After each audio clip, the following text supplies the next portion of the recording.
o último que eu vou citar é o Sebastian Bubeck, que é líder do grupo de pesquisa em Machine Learning na Microsoft. Esse é o cara que estava, um dos caras responsáveis em implementar o ChatGPT no Bing. Tá? Você não pegou um maluco no calçadão? Não são pessoas aleatórias, não são influentes, são os caras da indústria. Então tudo que eu vou falar aqui é esses caras, depois a gente vê, eu posso pegar todos os links, dá pra vocês deixarem na descrição, tem tudo no YouTube. Então, pra galera que entende inglês, como tá tudo em inglês, eu acho que é interessante a gente vir aqui pra tentar traduzir isso pras pessoas. Porque, como eu falei, é muito recente. Eu acho importante isso, porque o que a gente vai conversar hoje é uma parada que é tão diferente que o Tristan Harris e o Asa Raskin, que foram um dos caras envolvidos naquele documentário O Dilema das Redes. Não sei se vocês chegaram a assistir, um documentário ganhou que viralizou pra muito caralho. excelente. E esses caras estão dando palestra no mundo inteiro pra avisar sobre os perigos disso. E uma coisa que eles explicam no início da apresentação deles é que Do que o que a gente vai falar é tão surreal e tão difícil de fixar na mente que eles precisaram criar um nome para o efeito que isso cria no nosso cérebro. Eles estão dando o nome de The Rubber Band Effect, é o efeito elástico. Então, assim, a gente vai esticar a cabeça de vocês, o cérebro, a percepção de realidade de vocês mesmo. Chega num ponto onde você tá nesse caminho, nesse lugar estranho e que você não consegue pegar as coisas concretamente. A gente vai perder o sentido da realidade? Isso, e depois volta. É um conceito tão... assim, os caras explicam de maneira muito didática. Mas será que volta ou volta laceadão? Não, dá uma laceadinha. Só que a questão é, ele fala sobre uma coisa tão fora da realidade mesmo, um negócio tão difícil de visualizar, de mensurar, que você pode até entender na hora. Mas o que ele chama isso de efeito elástico é que você entende o papo, você fica, caralho. E amanhã você vai querer contar pra alguém, o elástico já tipo... Mano, já não é mais aquilo. Você vai falar assim, ó, inteligência artificial é ruim, por quê? Nem lembro. É tipo isso. É tipo isso. Não, mentira, mano. Não, é que assim... Vai ser o Dorgas, mano. Não, é surreal, porque você vai pra esse lugar muito incômodo de entender esse contexto que a gente tá inserido agora. Então... Eu só queria falar como eu cheguei nessa história. Isso, acho que é importante. Como é que você chegou nesse assunto? Como eu cheguei nisso. O que você tava procurando? Você tava vendo o quê? Então, eu fui convidado, pessoal da Globo, pra participar de um bate-papo lá no Festival LED, que a Globo fez. Um festival muito legal. E eu participei de uma palestra que era pra falar a minha parte era pra falar de educação na era digital, mas também envolvia o uso de inteligência artificial na educação. Como eu estava sendo convidado para esse bate-papo e eu participei desse bate-papo junto com a Marta Gabriel e a Bianca Kramer, duas pessoas incríveis, uma era especialista em inteligência artificial, outra acho que direito social na internet. E eu não queria meio que passar vergonha. Então, como o assunto inteligência artificial estava no contexto ali da parada, eu falei, deixa eu estudar. Falei, deixa eu estudar. E aí, o que aconteceu? Mas até nesse ponto, você sabia o que sobre a inteligência artificial? O que você sabia? Até esse ponto... Fazia foto. O último episódio... Faz desenho. Ampliava foto. Faz trabalho. Quem assistiu o Mundo Mistério... Faz a música do Manuel Gomes. Matue. Alcione cantando Taylor Swift. É isso que eu sabia. Quem assistiu minha série na Netflix, O Mundo Mistério? O Muito 7º boa. episódio é sobre inteligência artificial. Eu já tinha tocado no assunto, no episódio da minha série. E quando a gente fez esse episódio, quando a gente escreveu, a gente precisou ter uma pesquisa. Então eu já sabia um pouquinho, mas o fato é, eu uso Midjourney e eu uso ChatGPT. São inteligências artificiais. Eu utilizo.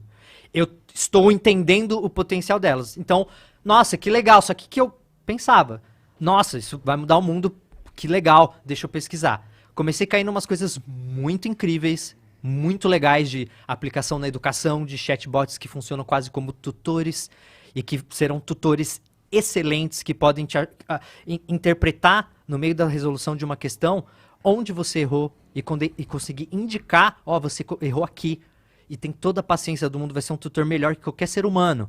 Então comecei a cair nessas coisas de tipo, nossa, olha o potencial disso. Até que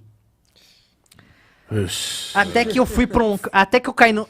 O que eu tava achando estranho, de verdade, tava todo mundo só falando muito das coisas positivas e ninguém nessas palestras, vi muito TED Talk, vi muito podcast de especialistas, ninguém falava da parte da segurança, das implicações negativas. Era tudo muito focado na parte positiva e isso me incomodou. mesmo. Até que eu caí na parte que era a galera Tinha que se preocupar, né? alertando. E aí eu acho importante, porque o gabarito dessas pessoas é importante. Essas pessoas são muito fodas. As que pelo menos eu estudei. Então tudo que eu vou falar aqui hoje, que a gente vai comentar aqui, muito disso é baseado nos podcasts que eu vi dessas pessoas, até mesmo nas entrevistas. E isso tudo é muito, muito novo. Todo esse material tem menos de 2 meses. Menos de 2 meses dessas caralho. entrevistas. Então isso tá tudo em inglês, você não vai achar isso em português de nenhuma forma. Alguns criadores começaram a abordar esse assunto. Eu sei que o Pedro Losso falou agora sobre isso também. Isso. Também falou de maneira muito boa e Mas, tal. Mas a parte mais alarmante da coisa é que existe uma evolução tão rápida dessas tecnologias, é assim com tudo, né? Mas é muito exponencial a Isso, inteligência mas artificial. assim, se a gente falar de inteligência como um todo, assim, de tecnologia como um todo, se você pensar que o homem pisou na Lua nos anos 60 e que 60 anos atrás a gente nunca tinha voado, praticamente, né? Mais ou menos. Levaram anos pra gente ter... Aí depois, quando a gente pega a evolução do celular, por exemplo, evolução dos computadores, a coisa começa a ficar muito exponencial. A questão da inteligência artificial, ela tá tão exponencial, e o Castanhari provavelmente vai entrar nesses detalhes, que mesmo os matemáticos especialistas em progressões assim exponenciais estão errando essas previsões. Eles Isso que eu ia falam falar, assim, a partir daqui eu já não nem consigo eu mais. sei. Tipo assim, Caralho. eu acho que vai levar tantos anos pra inteligência chegar aqui. Tá levando 25% do tempo. Eles estão errando por uma proporção assim. Um quarto Um mesmo? quarto do tempo. Então, assim, O que o Cauê a tá questão fa- é muito rápido. Essa é a Exatamente. fita, é muito o que rápido. o que o Cauê acabou de falar agora, em 2021, um grupo de profissionais muito familiarizado com o conceito de crescimento exponencial, a gente vai falar disso, eles fizeram, né, um bolão. E tem um detalhe importante, valia $30 mil, tá? Quem acertasse. Caralho. Valia $30 mil. O que era o bolão? A pergunta era a seguinte: em quanto tempo as IAs serão capazes de resolver problemas matemáticos a nível de competição com mais de 80% de precisão? Eles dão até um exemplo, né, de uma equação aritmética complexa. Eles dão até o tá exemplo. ligado? Em média, eles responderam que ela alcançaria 52% de precisão em 4 anos. Na realidade, demorou menos de 1.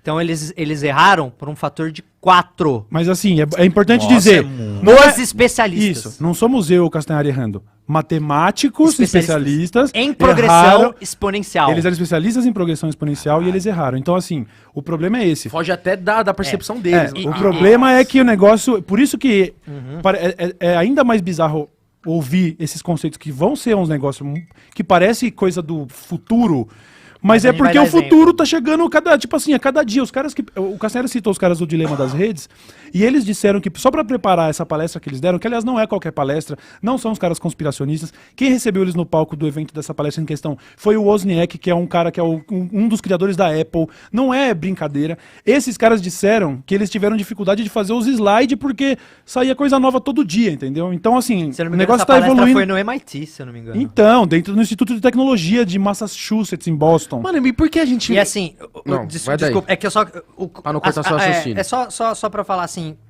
as pessoas que eu vi, que a gente ouviu, não são influencers, não são... Eu quero dar o gabarito desses caras porque é importante. O primeiro que eu vi, que eu vou citar muito aqui, Mo Godá. O Mo Godá, ele é ex-diretor de negócios do Google X. O Google X, ele é um laboratório de inovações tecnológicas do Google, que trabalha com inteligência artificial, com várias coisas. Esse cara estava envolvido diretamente com estudos de inteligência artificial do Google. Segundo o Tristan Harris, que é o cara dos dilemas da rede, ele é especialista em ética de design no Google, e ele criou uma empresa que chama o Centro de Tecnologia Humana, justamente uma empresa para trabalhar em resolver as questões que a inteligência artificial vão trazer para a nossa sociedade. Outro, esse é importantíssimo. O cara já preparou- Geoffrey Tá Hilton. adiantado. Geoffrey Hilton. Esse cara, ele é considerado um dos pais da inteligência artificial, um dos pioneiros, tá? Por conta do seu trabalho em redes neurais. Esse cara é ex-Google Brain, que é agora a empresa de inteligência artificial do Google. Ele quitou do Google e está dando entrevistas para todo mundo para falar sobre Esse isso. foi o mano que você falou que... Ele- Não, pulou fora? é o Ele Mo. quitou porque O que eu ele citei viu que é o tinha- Mo que também saiu fora. Ele viu, por que quita? Ele vê que tem coisa errada e sai são fora? ele tá dando 2 motivos. O primeiro é de que ele tá velho, ele já é um senhor de 72 anos, se eu não me engano. Então ele é um cara que, assim, eu fui olhar. Se você olhar um dos principais artigos que revolucionaram a inteligência artificial, eu vou falar disso depois. Quando você olha as referências do artigo, que saiu em 2017, o nome desse cara tá em quase, tipo, tá em assim, uns 5, 6 artigos ali, tá o nome do cara. Então ele é realmente, Foda. ele é E aí outro cara que eu quero falar é o Conor Lia. Esse cara é ex-criador da Eluther AI, que é tipo um chat GPT, é tipo uma OpenAI, que é a empresa do chat GPT. Então esse cara, ele criou uma empresa que era tipo um chat GPT, tá? E aí ele saiu dessa empresa e agora ele é o CEO da Conjecture, que é uma empresa focada em resolver as questões de segurança de IA. E o último que eu vou citar é o Sebastian Bubeck, que é líder do grupo de pesquisa em Machine Learning na Microsoft. Esse é o cara que estava, um dos caras responsáveis em implementar o chat GPT no Bing. Tá? Você não pegou um maluco no calçadão? Não Não é qualquer são, nós. não são pois é. pessoas aleatórias, não são influencers, são os caras da indústria. Então tudo que eu vou falar aqui é esses caras, depois a gente vê, eu posso pegar todos os links, dá pra vocês deixarem na descrição, tem tudo no YouTube. Então, pra galera que entende inglês, como tá tudo em inglês, eu acho que é interessante a gente vir aqui pra tentar traduzir isso pras pessoas. Muito Porque, foda, como eu falei, mano. é muito recente. Que bom que Eu queria- Vamos Dá- falar disso. Não, continua. Não, não, Dá- não, dá- eu- Por dá- favor, Cauê. Não, eu queria até jogar uma pergunta pro Castanhari pra levantar a bola, porque eu acho que é muito de... O conceito básico, assim, de entender o que é inteligência artificial já pega a gente. Eu demorei muito pra... Só foi quando o Castanhari foi me explicar e foi me mandar essas referências, eu fui assistir. Quando você começa a entender sobre esse processo de redes neurais e sobre como ela se desenvolve, aí você começa a entender que é muito análogo a uma inteligência como a nossa. A comparação desse primeiro cara que o Castanhari disse, o Mo, é que como se a nossa inteligência fosse base assim de carbono, a gente é feito de carne, moléculas e tal, né? Moléculas de carbono e outros elementos, e a do computador é silício, mas o processo que ela usa para resolver problemas é igual ao nosso, é inteligência de verdade, não é... Quando a gente pensa em robô fazendo uma tarefa, a gente pensa que foi só um ser Programado. humano que programou, mas inteligência artificial é outra questão, entendeu? Ele tem autonomia. É uma autonomia até o momento controlada, Controlada. monitorada. O problema é que a gente está monitorando agora como se estivesse monitorando ratinhos num laboratório. A questão é que essa coisa ela evolui tanto. Esses caras vão virar uns dinossauros, vai explodir. Daqui a essa- pouco você vai tentando controlar no laboratório Deus. E aí não vai dar, entendeu? Mas o que mudou, né? O que aconteceu que até pouco tempo atrás, inteligência artificial legal, e agora, o que mudou?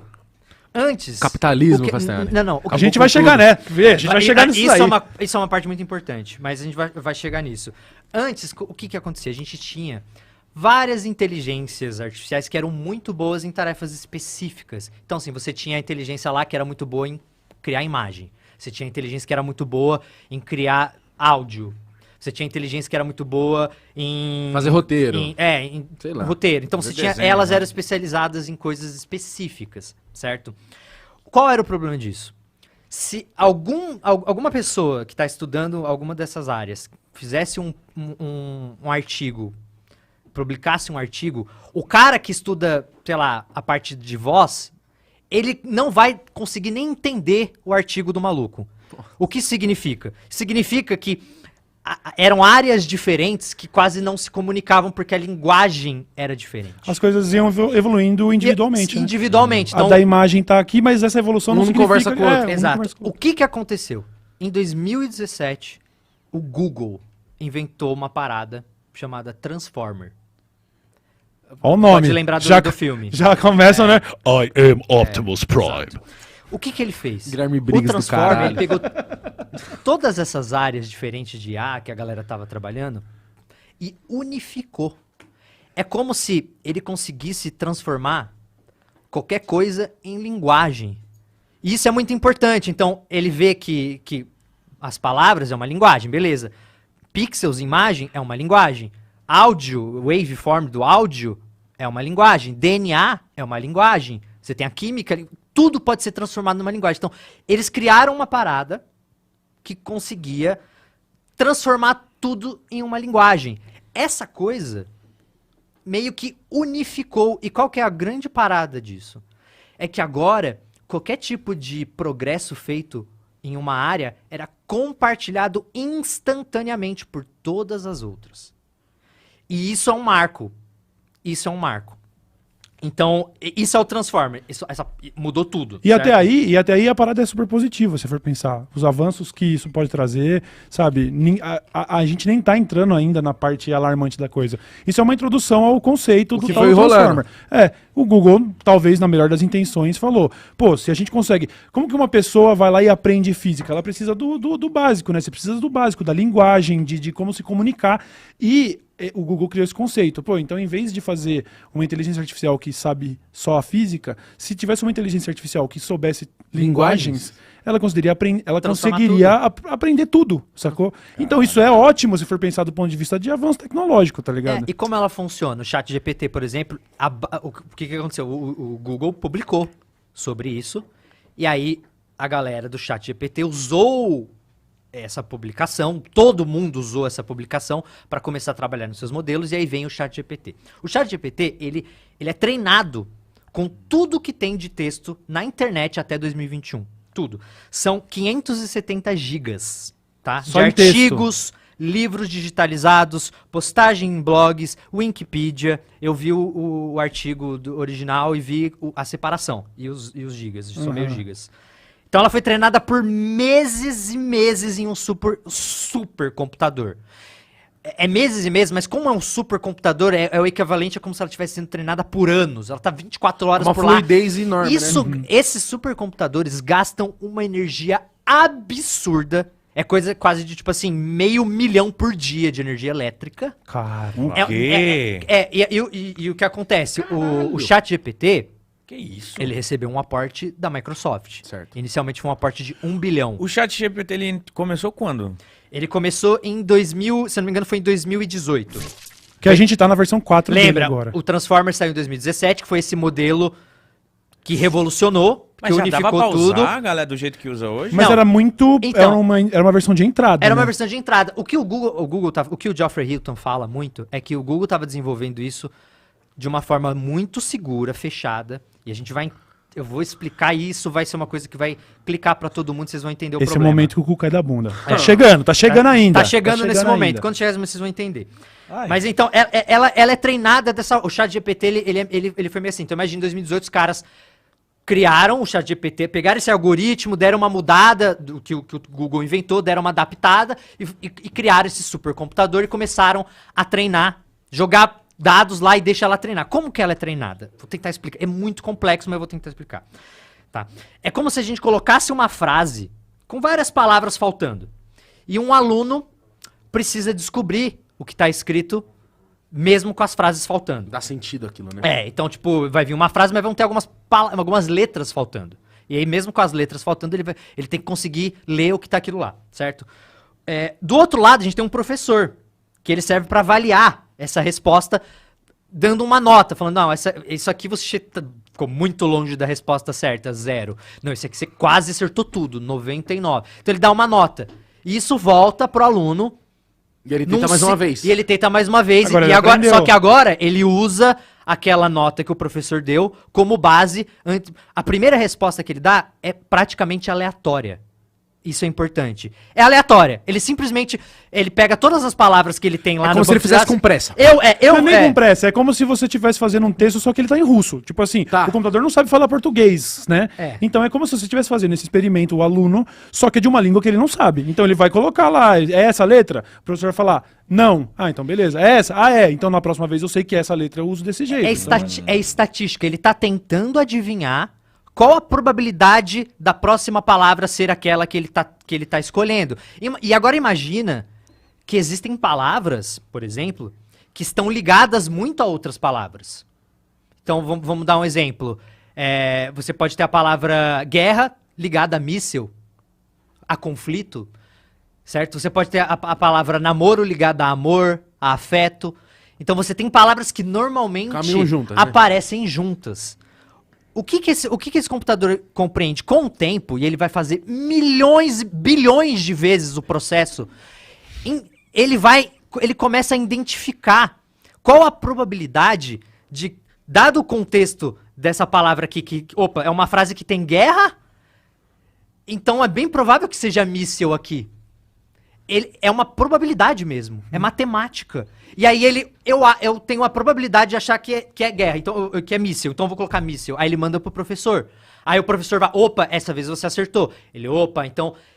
Tô no caminho Isso sendo certo. feito bilhões e bilhões e bilhões de vezes, chega uma hora que ele consegue saber exatamente o que vem depois por uma simples associação. Ele tem dados o suficiente, algo que nós não conseguimos. A gente não consegue lidar com essa quantidade de dados. Agora, ele consegue, e ele começa a dar sentido a isso. Então, começou assim. Começou a ser treinado dessa forma.